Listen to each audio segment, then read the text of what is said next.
So this is where like the meant to be part comes in, because we called Margie, who was head of the BDSRA at the time, and told her about our diagnosis. This was right at the beginning of September. It was right after that appointment, really. And so in our conversation, we said we had heard something about a trial in Germany, and she said the FDA, and I'm getting goosebumps right now, the FDA just approved that trial in the U.S. August 15th. So this was literally weeks after the trial was approved in the U.S. And we said, well, how do we get our name on a list? Yeah. And she said, if he qualifies, you're in. So at that point, she connected us to the neurologist, Dr. De Los Reyes, who was at Nationwide Children's in Ohio, in Columbus. And we started talking with her. And then all of a sudden, the ball just started rolling. And I said, I remember you gave me a call saying there's a trial starting in Ohio. I'm like, we can do Ohio. That's a lot better than we Germany. We were map questing. Okay, what are some midway meeting points? We could do Ohio. Let's relocate to Ohio. That's fine. So we're assuming, we're just, grasping onto anything we can hold hope to at that time. And right, I get a call. I'm at the doctor's office, getting a physical, and I'm like, all right, we can do Ohio. That's fine. So we're like, heart palpitations. Yeah. So we send all his info in. They want video of him. We give him the video, all his medical records, and we send it over to them. I think we found out. We sent that over in September, I believe. Yeah. It was like a couple weeks after. Yeah. And on Columbus Day, I sent an email out to the doctor just to get an update, because we're just kind of in limbo. I think we got a call a day later or two. Yeah. That he was in. So. And then it was like, pack your bags, because we don't know when this is going to start. Maybe as soon as Thanksgiving, before Thanksgiving, because they were still in that trial, that period of having to go through the board with the hospital and get everything approved. So they were in that mode too of like, let's get this moving. And Dr. Emily had said that this has been in the works for like 8 years.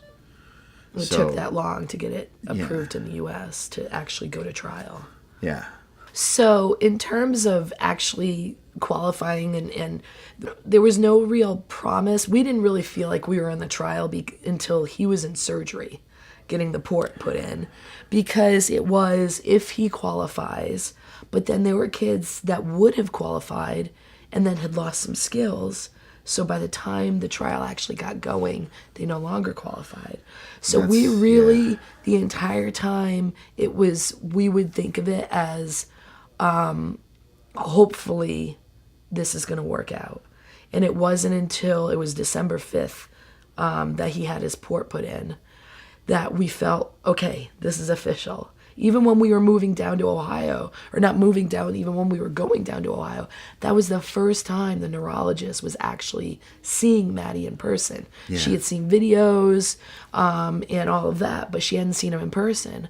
So we knew that there was still that possibility that she could see him in person and say, no, he's not right. And there was... So, it was painful. It was very difficult.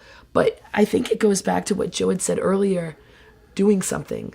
We felt like we were doing something. We could focus on that. We could focus on that, and that there was hope there that we were able to hold on to. And the trial was actually supposedly going to start in October, and then it got delayed into November, and then November became December.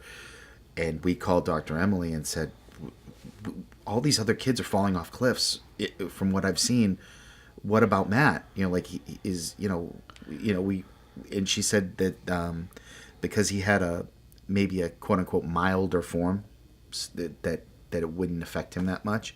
But we're hearing the delays and like seeing how quickly the kids regress. It was terrifying, because it's like we're on the cusp of actually doing something, but at the same time we're waiting. And like you said, until we were there, like we could, we're at the Target. I remember we're going to Target. We're right? We're at the Target or whatever, and because we made the decision that Maddie and I would move to Columbus, and Joe would stay here with Logan, so we weren't interrupting Logan's schooling. Joe could still work.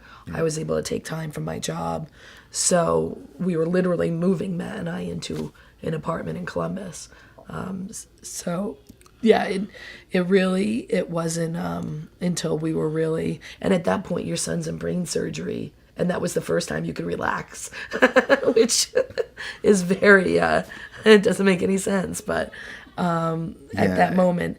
And then the other thing that struck us and that we realized how lucky we were was we were thinking Maddie was gonna, it's a clinical trial, he's gonna be, even for a rare disease, one of 50, one of 30. He was one of 3 in the US. Yeah. And so when we heard that, I just broke down, because it was that, oh my gosh, it may not have been him. It was that moment. So it is heart-wrenching to go through, but to go through it and come out on the other side and know we were getting a treatment for our son that ended up, doing what they said it was going to do, we'd do it a million times again, no question.